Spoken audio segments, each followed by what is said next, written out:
तर मित्रांनो, आपण आलेलो आहेत भूषण शेठ पडवल, तेजस शेठ पडवल यांची दावण बघायला.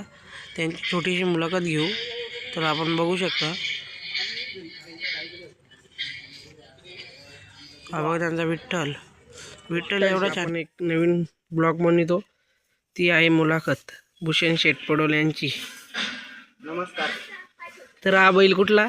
आपण नवीन खरेदी केले सर्जा, आत्ताच आणलाय परवा दिवशी. काय याची खासियत? खूप मारतो आणि शेप वगैरे खूप गरम आहे. अजून ट्रेनिंग चालू आहे त्याची. तर मग याचं नाव काय? याचा काशी. काशी. कधी घेतलंय? आता झाले, कधी घेतलंय याला? याला 2-3 आठवडे झाले घेतलाय. आता आजारात आताच बरा झालाय. काय आजार झाला याला? याला लंपी झाली होती.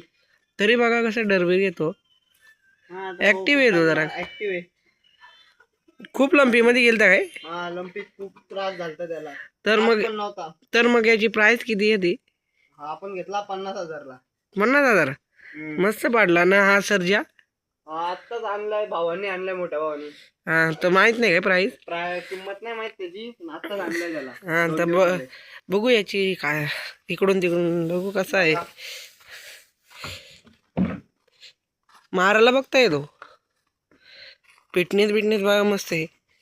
हा तुमचा घरचा डॉगिश का? घरचा कुत्रा आहे तो. मस्त आहे. भारी ना. हा आपला घरचा वासरू आहे गुरुभाई. कधी जन्मलाय? याला आता 6 महिने होत आले. ऍक्टिव्ह आहे का बार? ऍक्टिव्ह आहे, फुल ऍक्टिव्ह. भारी का जरा? एक नंबर.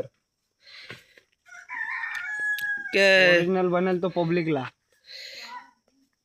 मग त्याचं कधी हे केलं तुम्ही? हा मागच्या वर्षी आमच्याकडे रायफल नव्हता, बैल होता, त्याची पैदास आहे. हा, खूप तो पण असाच होता. आणला तो याच्या एवढा होता तो. त्या दुसरा झाल्यानंतर आपण त्याला विकला. याचं नाव काय? याचं नाव काय? विठ्ठल. म्हणजे त्याला आम्ही येडी कोपडी आप्पा बोलतो. खूपच आताच झालाय तो, 2-3 महिन्याचा आहे. विठ्ठलाचा चिन्ह आहे डायरेक्ट त्याची. विठ्ठलाचा चिन्ह आहे म्हणून त्याचं नाव विठ्ठलच ठेवलं. हा तुमचा गोठा काय? गोठा आहे. इथे आम्ही गाय वगैरे बांधतो.